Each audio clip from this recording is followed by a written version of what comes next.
Welcome back to this special edition of The Beat. We turn our focus now to some of those big moments in 2017, moments that changed the entire national conversation. I'm joined by Liz Plank from Vox, Shelby Holliday from the Wall Street Journal, and comedian Chuck Nice. He's nice, man. We start with the women's marches. This was, of course, right after Trump's inauguration. According to Washington Post estimates, this was the largest single-day demonstration in American history. Think about that. 500,000 people in D.C. alone. The Constitution does not begin with I, the President. It begins with we, the people. Let this weight not drag you down, but help to get your heels stuck in. My body, my choice. Those who are abusing their power. That is what I am here today to march against. I am a nasty woman. We go right to the panel. Liz, what did those protesters and leaders teach us this year? Well, they taught us that they're here to stay and that women are leading the resistance against the, this current administration. I've been to a lot of marches and protests. I covered this one for Vox, and I can tell you this was unlike anything I've ever seen or experienced in my life. We started 2017 with women creating the largest protests in U.S. history or modern U.S. history. We ended the year with the Me Too movement, with black women in Alabama turning that state. And also, we have all this data from Emily's list from women who are not just interested in running, but actually, taking the steps to change government and have more women represented.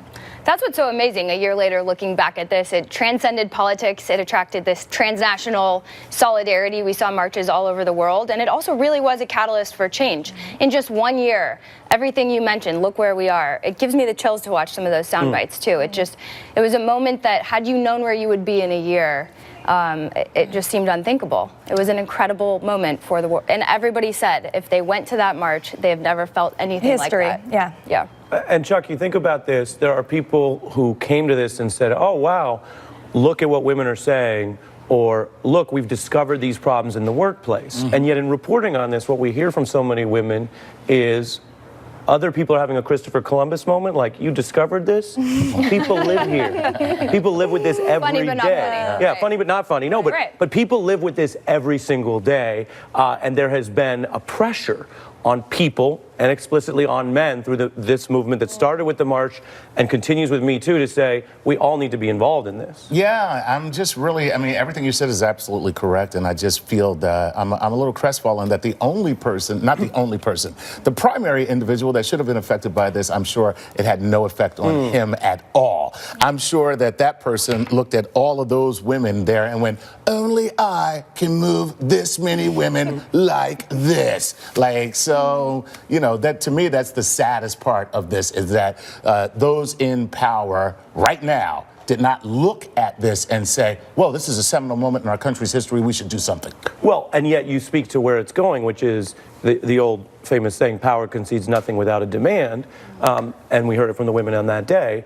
We're going to make power respond. Yeah. We're going to make, not only listen, but react, which goes to the other big thing in 2017. This was, of course, the year that the phrase both sides became a shorthand for moral equivalence. Many issues, by the way, do have two sides, but that's not how American leaders typically discuss white supremacy rallies. We condemn in the strongest possible terms this egregious display of hatred, bigotry, and violence on many sides. On many sides. But you also had people that were very fine people on both sides. I think there's blame on both sides. You look at both sides. I think there's blame on both sides, and I have no doubt about it, and you don't have any doubt about it either. Chuck, I'm sorry. It is sad, but it is also hilarious that the leader of the free world has to be taught. So let me clear it up for you. Nazis are not fine people. Ever. Okay, I'm glad we cleared that up. Well, and Shelby, one of the other most disfavored terms from the year that I hope we can leave in 2017 was the year, the day, the moment that Donald Trump became president, right, which was referred to when he would give a serviceable or normal speech. Normal. But let's flip that and say that was the day that America had to reckon with the kind of president we have. Yeah. And for anyone who thought the birtherism crusade was just a gimmick, or what was said on the campaign trail was just campaign rhetoric. talk, which Right. is often the last defense of scoundrels.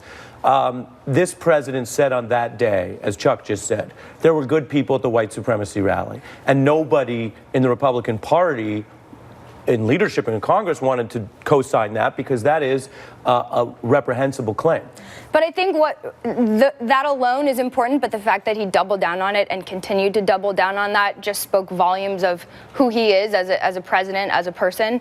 I think since then, we've seen a lot of interesting things happen at the ballot box in races where African Americans are showing up in larger numbers than they usually do. Oh, yeah. And this also more than Obama now. comes after, right? This also comes after, the uproar about the protests, the national anthem protests, and basketball players over in China, and a number of racial issues that continue to be surfaced by this president. We are seeing this at the ballot box, and if you're a Republican right now looking into next year's midterms, you're probably a little worried about this. Yeah, you're worried about this, and you're worried about whether people are getting the real goods, the real facts on it, because if they are, it can turn off a lot of people, a lot of moderates, a lot of people, regardless of what party they happen to be affiliated with, which is the third thing I want to get you guys on. Liz is always quoting Drake, who said, what's that? Facts? And facts have become a huge point of contention in 2017, a time when we have more information available to us, more internet fact-checking available, but also in the first hours of the Trump presidency this year, this should not be forgotten. You had Sean Spicer using his very first briefing to attack the media with a very misleading claim about crowds. Photographs of the inaugural proceedings were intentionally framed in a way, in one particular tweet, to minimize the enormous support that had gathered on the National Mall. This was the largest audience to ever witness an inauguration, period, both in person and around the globe. That was followed up by a term which captured a new approach to propaganda in Trump's America. Don't be so overly dramatic about it, Chuck. You're saying it's a falsehood, and they're giving Sean Spicer, our press secretary, gave alternative facts.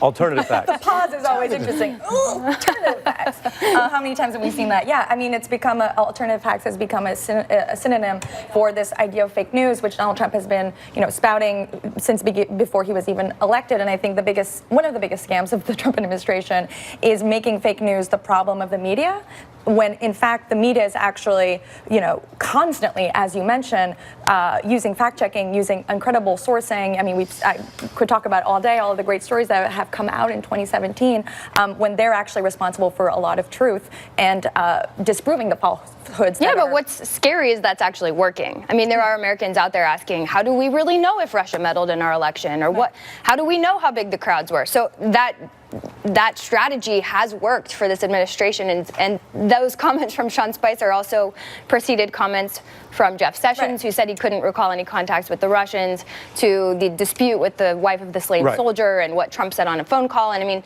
nobody ever apologizes. Nobody ever says, my bad, I got it wrong. Right, but it's working and it's failing, because more than most administrations, they've seen the first-year departures of the National Security Advisor, of the Health and Human Services Secretary, of the drug czar, and a host of other officials, because primarily of facts that were reported. I want to fit in a break, but you guys will all be here in a minute. Shelby always does that. I have one more thing. Coming up, a look back at some of my favorite moments on the beat.